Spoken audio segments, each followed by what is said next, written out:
Hello, and thanks for signing up for the Work and Travel New Zealand program. My name is James Bridge, and over the next few minutes, I'll be walking you through your next steps. You'll also be getting a phone call from us to check in, and you can always reach out directly with any questions. I'm going to go over the next steps in the process to make sure you're prepared to travel on Work and Travel New Zealand, but I'm also going to talk about what you can expect when you arrive and the support that's available. Don't forget that you'll also be attending an orientation session when you get there. So the first thing to take care of now is getting your visa. Your New Zealand Working Holiday Visa is an official government approval allowing you to work and travel in New Zealand for up to a year. It makes your program legitimate, and so you have to get this. But it's actually pretty easy in most cases. You can do it online, and it's free. We've already sent you a link in an email, so you'll click that to go to the website for the Government of New Zealand, complete the process there, and wait for your visa to be approved.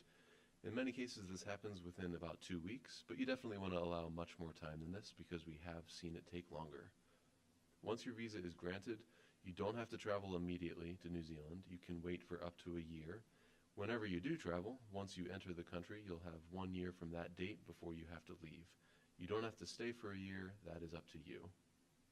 And one more thing about the visa is that it is considered to be multiple entry. In other words, it lets you leave and return to New Zealand during your time there. So you can check out Australia or Fiji or other countries if you want. Next, you could get your flight now, but we suggest waiting until you have your visa approval because you can't actually travel without that visa. When you're ready to get flights, you'll be arriving into Auckland or Christchurch. It's your choice, and there are support offices and orientations in both locations, although most people do arrive into Auckland. You can arrive any day that you want, but if you're doing a welcome week, there are specific arrival dates, and you can check those out on our website. When booking flights, keep in mind that we need at least 3 weeks' notice of your arrival. We appreciate having more notice than this, but we need at least 3 weeks to make sure we can get your hostel booked. If you need to travel on shorter notice, it may be okay, but make sure that you check in with us first.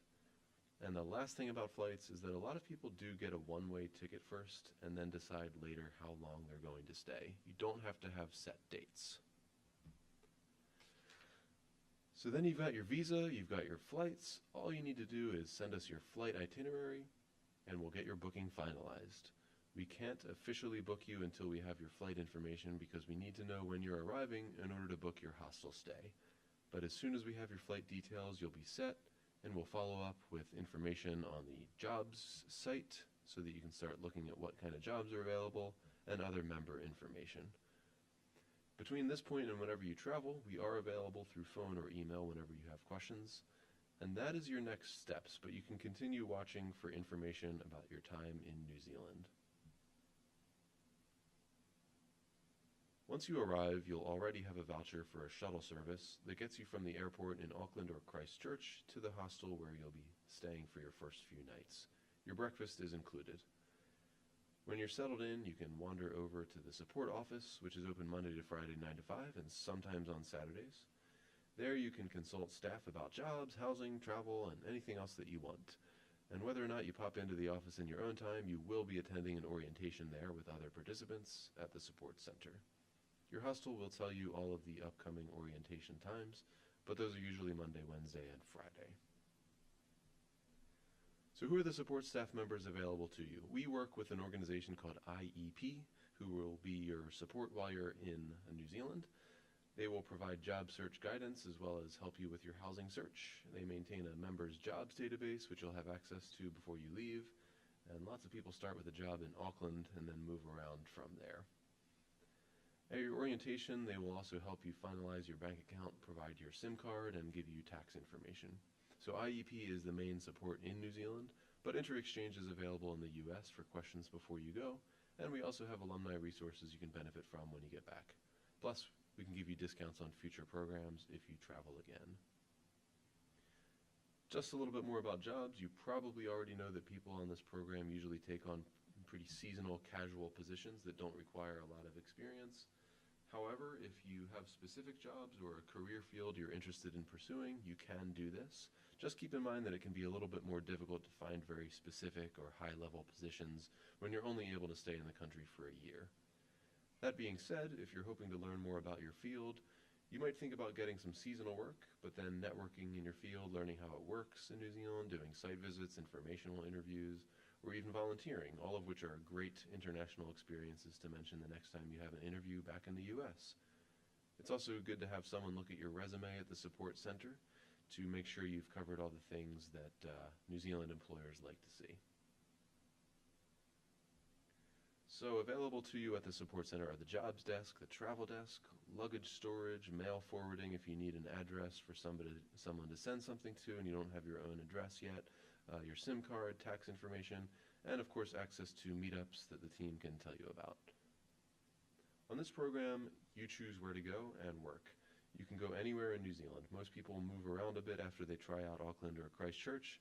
Some people rent camper vans and keep moving a lot. That's totally up to you.